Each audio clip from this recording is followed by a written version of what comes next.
Testing? Okay, great. Right, so my name is Guy. I wanted to share with you some ideas for writing modular JavaScript applications. In particular, I want to share with you a new project that I just launched called JSPM. And what this is it's a CDN and package management tool for RequireJS. So I'm very excited to share it with you. I look forward to showing you some demos shortly. So we'll start off in 3 years ago, I worked for a company, and we had quite a large website to manage. It was a lot of different sections on the site, very high demands for what we should ship out to the site. So we're constantly adding new features, new sections, that sort of thing. And the site quickly turned into a big pile of crap. So it kind of became a maintenance issue. I mean, you're always adding things to the site. And it's like, why does that have to happen? I mean, it becomes a serious business problem. So I just wanted to look at a common scenario of like what you do and think about how this is introducing maintenance problems. So, okay, imagine we wanted to create a login pop-up on the site. So great, we can do this login. It kind of looks a bit like Twitter. Users will love it. So you find this plugin, jQuery.login form. So you're like, great, well, I can just stick the script in the page, and I'll have this amazing login form on my site. And then it's like, okay, well, you just got to actually add this to the template as well. So I then find my server template, or just throw it into the page template maybe. And okay, I stick that in. Then I've got to add the CSS. And maybe I make a few tweaks to it. I make a few changes. Maybe I stick it in a global CSS file. Maybe I create a separate file. My server system manages it somehow. Oh yeah, and then we've got the DOM-ready script. So this is to make it actually attach to the page. We then need to think about best practices. When do we want it to attach to the page? How's that going to affect loading? So we just wanted to get a login widget on the page. And we've ended up with 4 different things that we've had to put in different places. And we've created a big problem, because if you've just got one global JavaScript file, you're just throwing things in there. If you have your own build step, it's a completely custom build. So it's like, how can we do this better? Why is this so bad? There's this quote by Anders Hallsberg: you can write large programs in JavaScript, you just can't maintain them. So what is it about JavaScript that we can't maintain these apps? How can he say this? So it's like, yeah, just looking into that, why is that? And also just think about this general experience of JavaScript applications. Just think about how can we improve it. It doesn't help that there's a million JavaScript frameworks coming out every day. And so as a developer, you need to keep ahead of all of these, try them out, and if the framework's no good, you find out after using it, not before. So what I'm trying to say is, it's not about looking for the magical framework that's going to sort everything out. It's just about finding the approaches that are going to make working with modular code easier. So I think it comes down to this question for me: how do we write modular web applications? I think it's a very simple question. Every programming language has a module system. JavaScript doesn't. And so I would argue that this is actually a dependency management problem. We aren't managing dependencies in JavaScript. We haven't yet got modules. We will have modules in the future. But at the moment, we have a dependency management problem. And so I think, yeah, a dependency manager can go a far way to introducing modularity into our sites. It allows us to share code, and it also creates a natural modular structure for our own websites, making maintainability easier. So that's the core argument of what I'm going to say today, is that dependency management should solve our modularity problems. And the other thing I want to say is the system for that should provide all assets should be treated as equal. So CSS and templates are as much a part of web applications as JavaScript.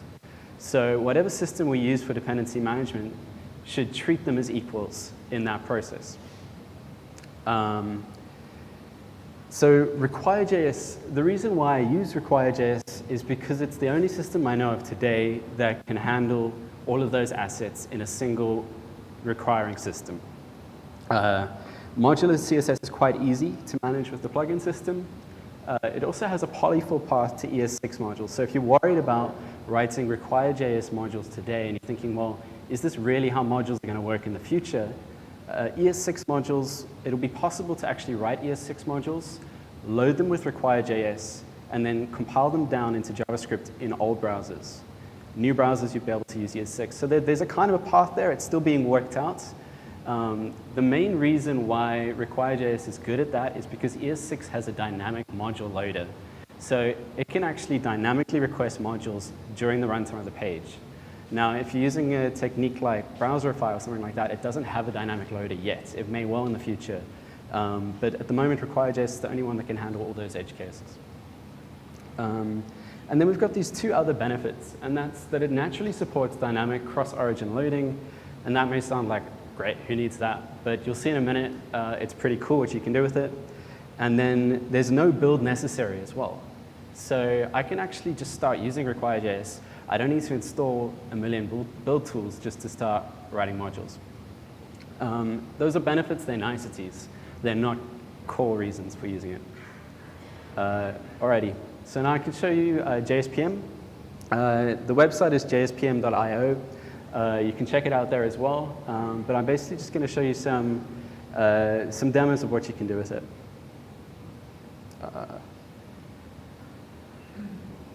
Alrighty. So I'll put some lazy boilerplate in the page.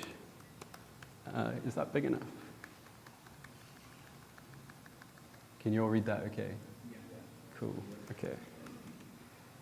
So I might actually make it a touch smaller.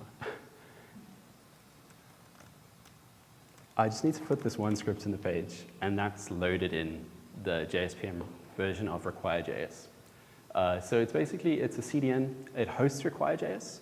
So when I put the script in the page, it'll load in a global require function, and I can then call that to load anything from the registry. So immediately I've got available like a whole module registry to me. So for example, who has used Bootstrap before? Just to kind of get some response. Great, okay. Have you ever wanted to just like require Bootstrap? Well, now you can. So that'll require Bootstrap on the page. It'll inject the CSS, it'll inject the JavaScript, it'll just kind of work. So let's find a Bootstrap widget to kind of demo this. Alrighty. This is the modal. So I'll just stick that in there. And then let's try it out and hope that it works. Okay. So you see here, it's loaded the style of the widget. When I click it, it has interaction. And it's all there.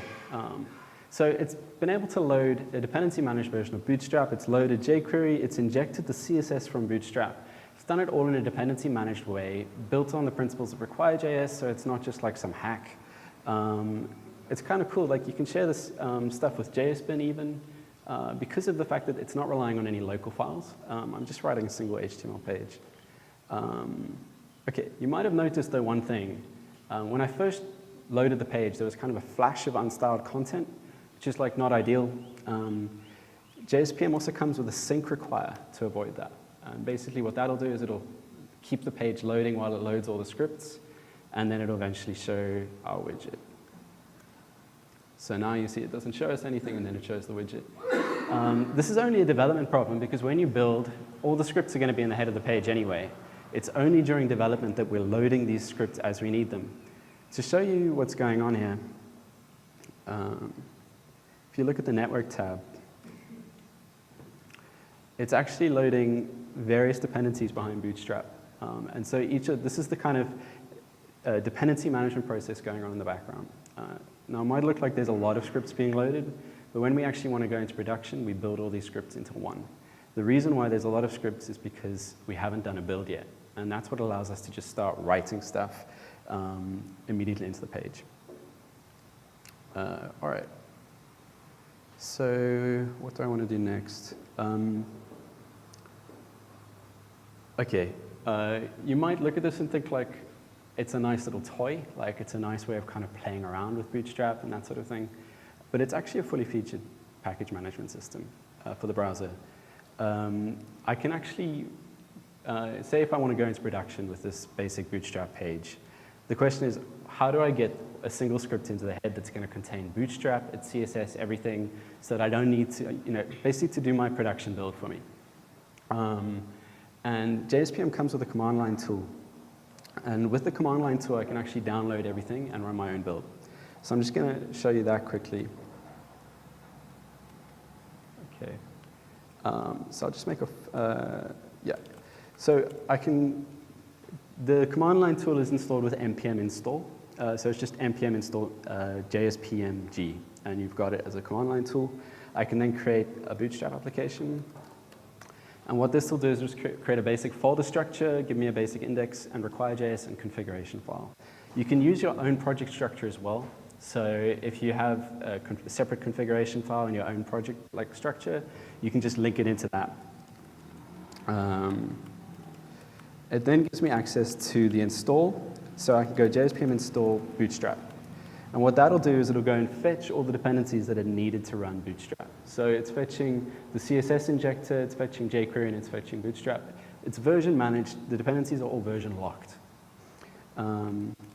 If you look inside, so it's just the basic folder structure is www for public, and then I've got lib, which is where all these libraries are. And you can see the folders are with version prefixes on them. So just to show that it's exactly the same system, I can take the demo that I did just now, and I can now effectively be running it locally. So all I did was just change the requires at the top, but I've still got everything else the same.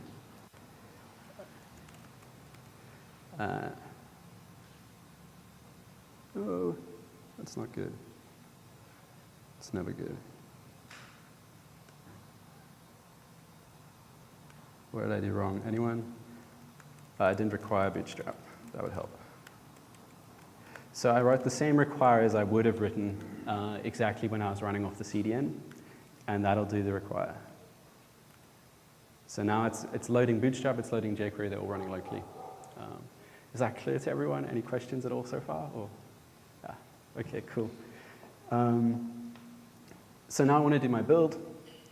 What I'll do is use the RequireJS optimizer. And I don't know if anyone's used the RequireJS optimizer before, but it can sometimes feel like this magical black box, and it's difficult to understand exactly how to use it. It's not that tricky, I promise. So I'll just do a quick build here. So I'm going to build a file called build, which is going to contain everything for this page. I want to create this file, and then I need to say what I want to include in the build. So I'm going to include RequireJS itself, I'm going to include the configuration file, and then I'm going to include Bootstrap. And that'll include Bootstrap and all its dependencies. And then I need to link it to the configuration file. So I say main config file is config.js. If we're really lucky, that'll work. So it's running the optimizer, it's checking all the dependencies, it's bringing them down into one file, and give it a second.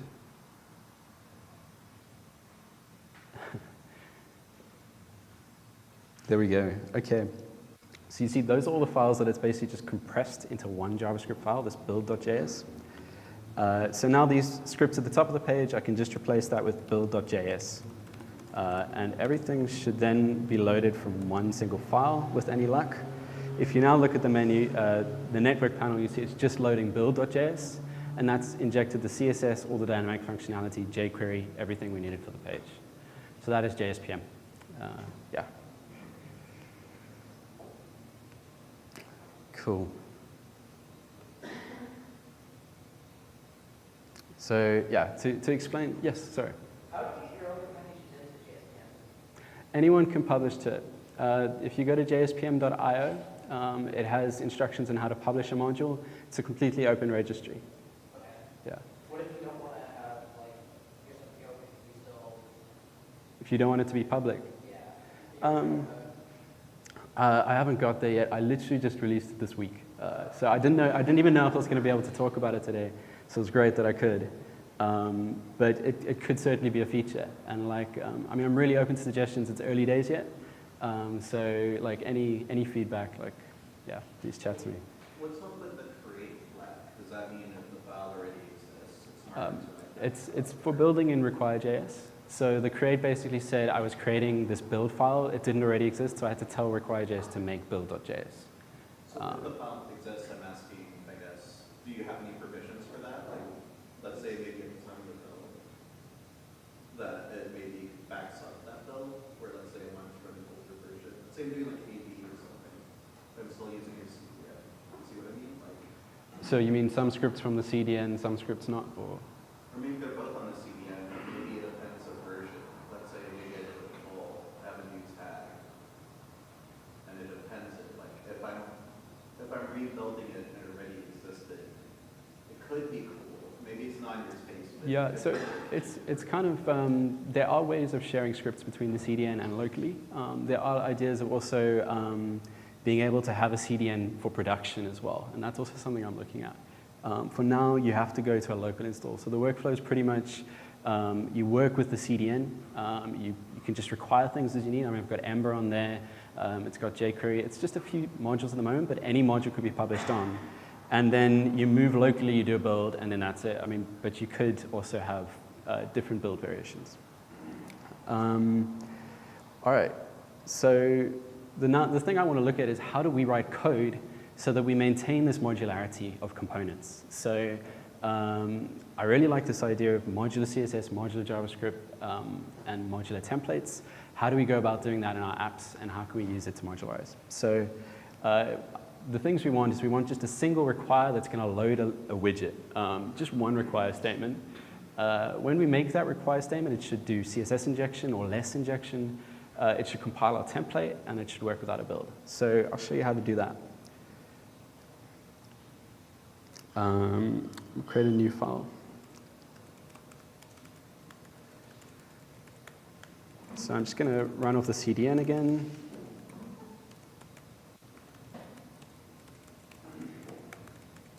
And let's just think for a minute about what we'd actually want to be writing.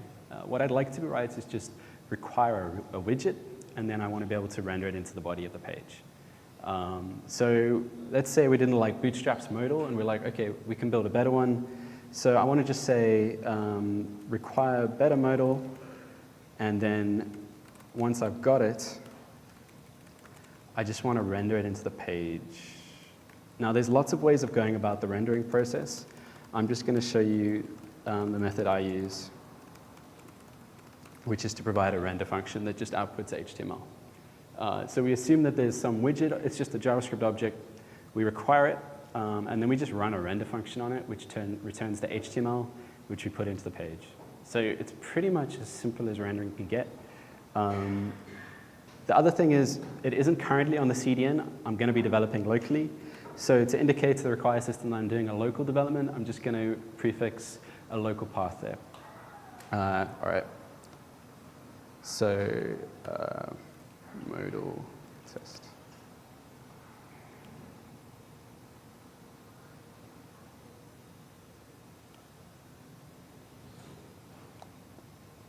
Okay. So let's look at what I need to write. Who here has written the RequireJS module before? Okay, all right. So there's a standard way of writing RequireJS modules, and it's just a define statement. So you're basically defining a module. And the define is just a function. And it's saying this function will run the define. And it's written with this callback style because that's what allows us to do dynamic loading. It's like a JSON P for scripts. So I want to be able to write a widget. The first thing I need to do is load the template. So I'm going to use handlebars to load a template here.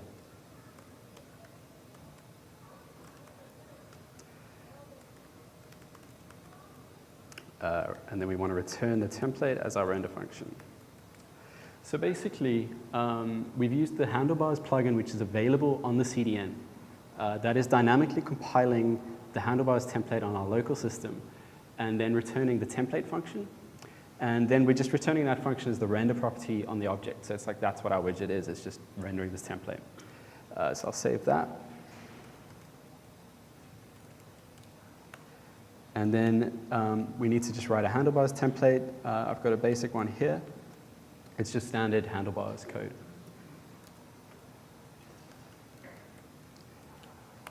So what I can now do is open up the HTML file. And you should see the template rendered into the page. Whoa. Oh, it's gone over the presentation. How do I get? What's the keystroke to quit full screen mode? Command-Shift-F.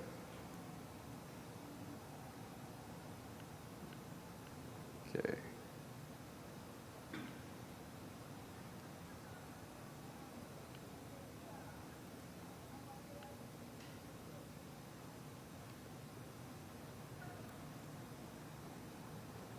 Sorry about that. Okay, it's not working as well, which is interesting. Let's see what the problem is.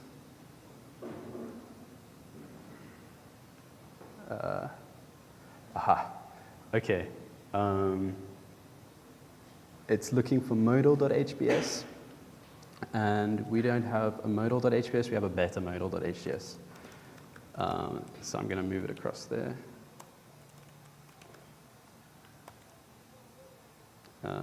And we need to enter in rendering options. So when I render it, I enter options for the template. So it's basically just a function. It needs to have that title and content. If you look at this template, it expects a title and a content area. So I just need to send that in. So I'll say title is modal box, and content is awesome. Okay, there we go. So there we've rendered this handlebars template dynamically in the browser. I didn't have to run a build. I just loaded the module and I rendered it. So now I want to add the CSS as dependency as well. So all I'm going to do is just require the CSS in the module as well and just say require CSS modal. So that's going to look for a modal CSS in the same folder. I can then write that file.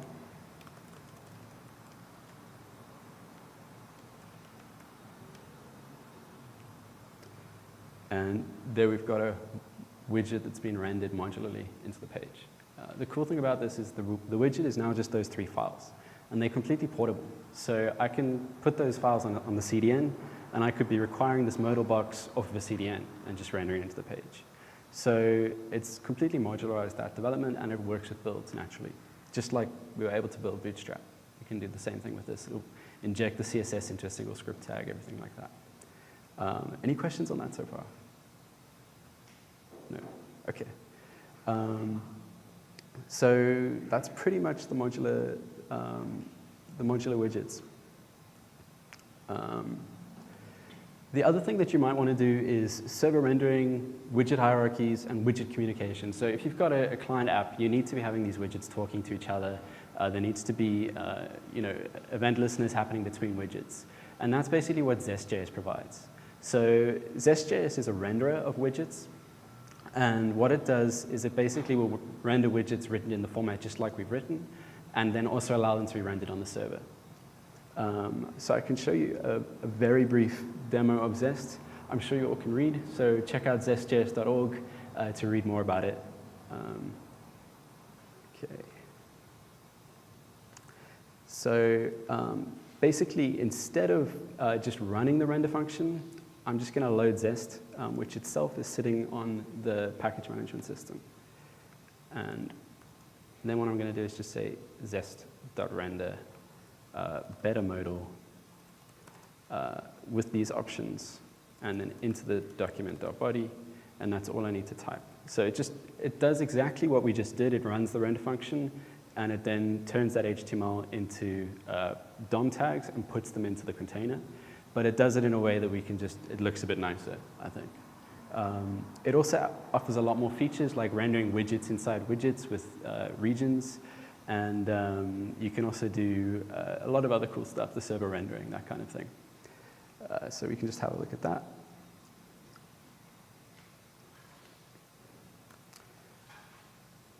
So the delay should be while it's loading Zest, with any luck. And Zest is not defined. Sorry, I called it Z. And so it just does exactly the same thing. So that's like the basics of Zest, is you write a widget in this way, you have the CSS as a dependency, the template as a dependency, and then it allows you to dynamically render them into the page. So it's kind of a widget modularization. We can then take that widget directly and just publish it to JSPM, and then anyone can use it and run through the same build step in their app that will build everything into one file. So yeah, that's pretty much it, actually. So just to summarize, I think dependency management can make our lives a lot easier.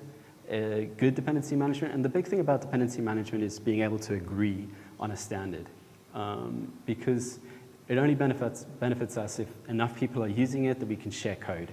And then also, I think dependency management will create the natural modularity that we need in our apps to make them more maintainable. I think it's the biggest single thing we can do to make more maintainable apps. The thing that a dependency management system should do is it should provide management of the template styles and JavaScript in the same system. And today, RequireJS, RequireCSS, and ZestJS will provide that in the browser. So JSPM will make RequireJS really easy to use, as you saw as well. So yeah, that's it. Any questions, just let me know. Great. Yes, yeah. You see anyone wanting like versioning of these assets? Sorry? To version the assets, by any chance? Versioned assets. Yeah, so basically every single package is versioned. And typically, yeah, it's completely locked version. So all its dependencies are also versioned to the exact number. The reason being that you have to have tested all the version combinations to know if they actually work. I'm looking at ideas around kind of crowdsourced information about what dependencies work with flexibility, because it's something that you need to test. It's like, if something works with jQuery 1.9.1, it doesn't mean it's going to work with jQuery 2 without testing it. So yeah, does that answer the question? Okay, yes. What are you using for like, I mean, do you have the opportunity to do like hyper customize, like Lodash install, things like that? Sorry? Do you have the ability to use like hyper, like customize Lodash installs and like Customize Lodash installs. Yeah, well, I mean, like, one of the big things about Lodash is you don't have to send it or use RequireJS versus underscore. Yeah. Okay. Do you have the ability to do that? So when I loaded Bootstrap, I was loading the whole of Bootstrap. I didn't have to. If Bootstrap was written with lots of little JavaScript files, I could just load the JavaScript file from Bootstrap that I need. If you look, there's a Modular Tools for AMD called Mount.js. And it's kind of like the idea is it's a set of files and you can just load any particular one. When you do a build, you're just building the ones you use. The nice thing about RequireJS is because we're not doing the build from the start. In development, we just load in what we need, and maybe our requirements are changing. When you do your build at the end, it'll just build what you've used. So if there's a build option for Lodash, it would be great if each individual file can work with AMD, because then you could just load in different options. It might take a bit of work to make it do that. So yeah, you have to trade that off. But ideally, you could just get portions of a module. Okay. Yeah. Question about how RequireCSS works. Yeah. You're loading CSS from like JSPM, and then how easy is it to, can you customize CSS loaded from there, and how do you override that? Do you mean if you want a theme? Or if you just, like that modal you showed, like, well, it's like if there's less padding or more margin or Okay. whatever. Yeah, so RequireCSS, it's a plugin for RequireJS. So what it basically does, it just it doesn't Ajax the CSS, it uses a link tag to load the CSS. In a build, what it'll do is it'll take all that CSS, it'll minify it, and it'll inject it into the script layer. And then when you run that layer, it'll inject it into a style tag in the head of the page. The reason why it uses a link tag is because that works cross-origin, so it can work with JSPM really easily. Also, you get your debug traces, so when I'm debugging in the web inspector, the line numbers match up exactly. And then, sorry, the other question was?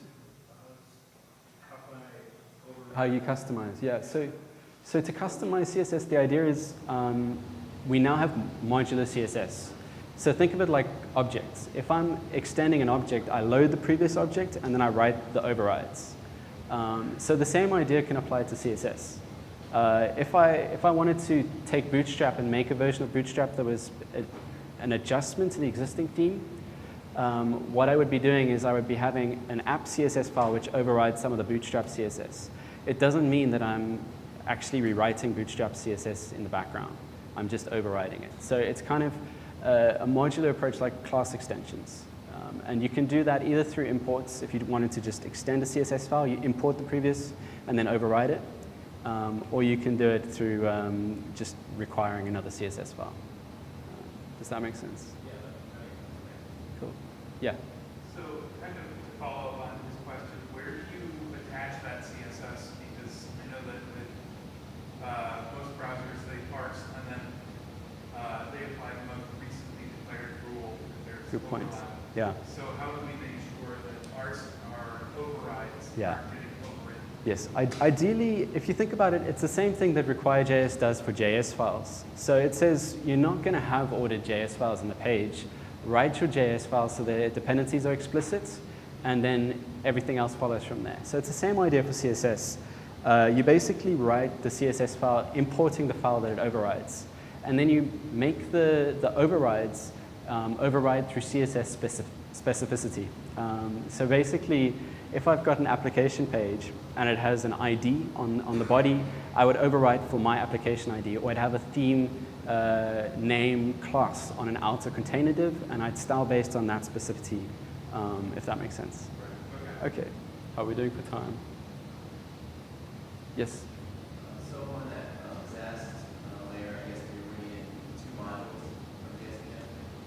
How do you handle if there's like a dependency conflict, like if one module requires a later version of Okay. Yeah, so that's on JSPM. And basically, as I was saying earlier, it's about, the thing is, you have to lock down versions. Because I don't know, like if you used npm to publish a module, you'd be like, yeah, this will work in every version less than or equal to 5 and like greater than 2, whatever. But you don't actually know that until you've tested every version against it. And in most cases, you probably haven't. So that's why I actually have to lock down the versions entirely, because there can be minor changes on things. The way to kind of approach that is when it comes to actually putting your application together locally. So when I'm running off the CDN, it'll just run multiple versions side by side, and it isn't a problem because of the fact that they're not working with globals, there's no override issues. As soon as I go offline, I say, okay, these are the modules I'm using for my app. I then need to make sure that I'm not duplicating any dependencies. And that means that for my app, I've probably got a very specific set of dependencies that I want to now work out what the short list of dependencies that'll solve it are. So just to show you in the Bootstrap example,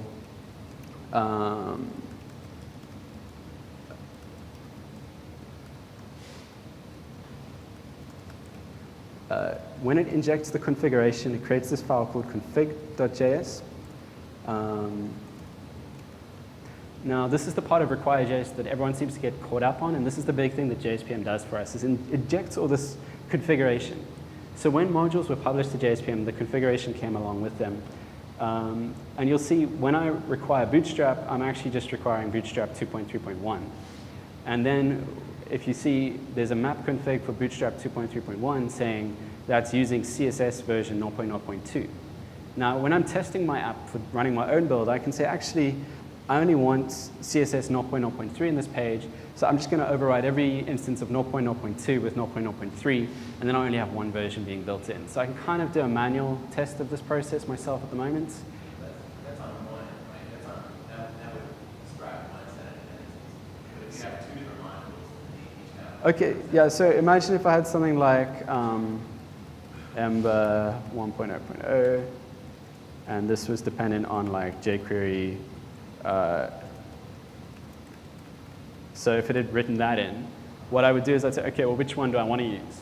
I want to use jQuery 2 because I'm not going to support auto browsers. So I'm just going to take that Bootstrap and I'm going to shift it over to jQuery 2. And then I can test that, see if it works. If there's issues, I can be, actually, no, I've got to go back and downgrade Ember's jQuery. So it's kind of a trial and error process, I think. Yeah. How are we doing for time? Any more questions? Great. Well, thank you very much.